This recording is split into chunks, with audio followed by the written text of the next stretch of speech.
Okay, so my name is Max. I'm a computational neuroscientist as well at Stanford University, and I know I'm standing between you and lunch, so I'm going to just try to cut to the chase as much as possible.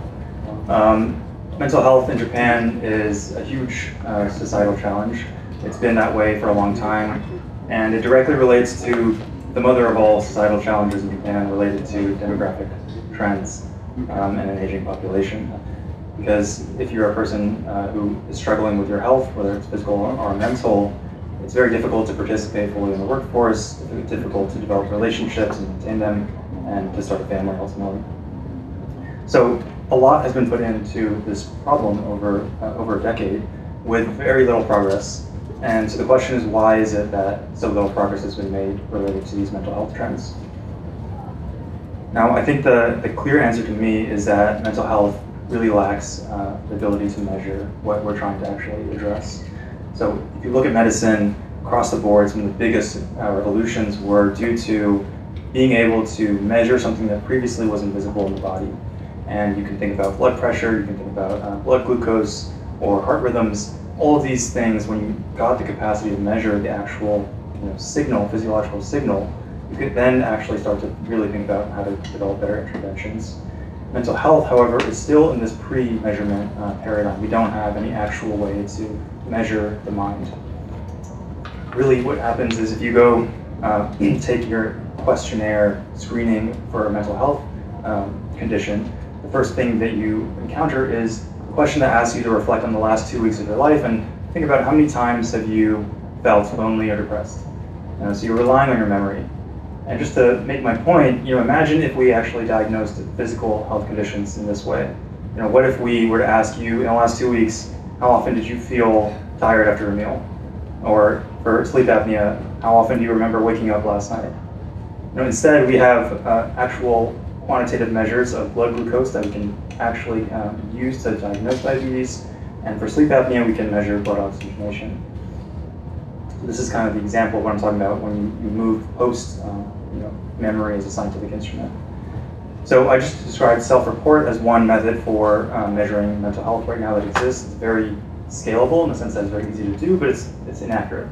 On the other extreme, you can kind of go and have an interview with a clinical expert, which is very intensive and expensive, not something that we would imagine all of society being able to have access to, but it's more accurate. So what we're really missing to crack this whole thing open is something in between that is both scalable and accurate, and ideally has these features of being able to continuously monitor your mental health and provide have a very little burden on your daily life, so you can take it around with you, kind of like your smartphone or your watch. And the big, if true, bet here behind this challenge that I'm proposing for mental health monitoring in Japan is that we can already come up with this solution using existing consumer technologies that we all carry around already, like smartphones.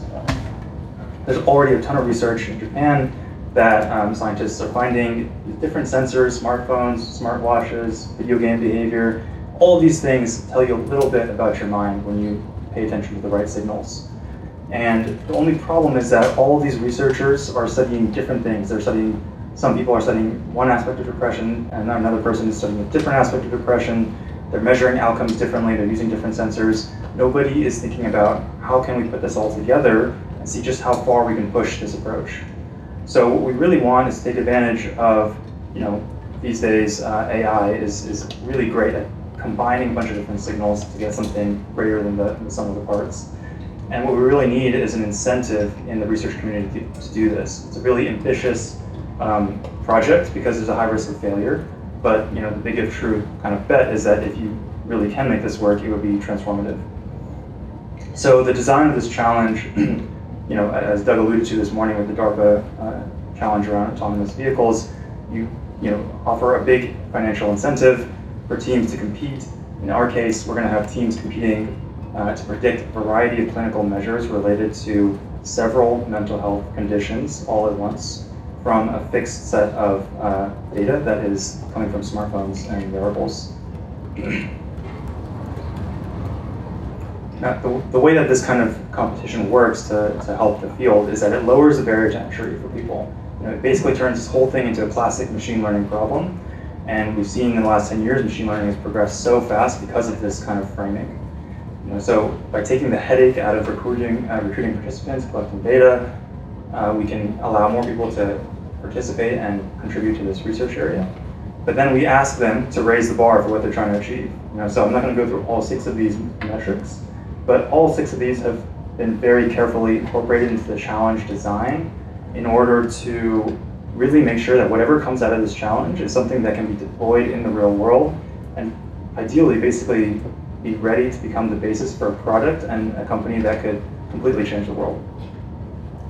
So the challenge is basically comes in 3 phases. The first phase is really the starting point.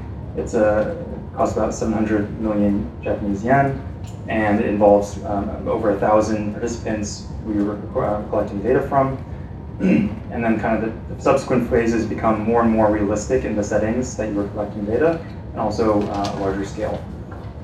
So the overall program totals to about $30 million US, or 4.8 billion Japanese yen, and it would cover about, it would take over a period of approximately 3 years to go through all 3 of these phases.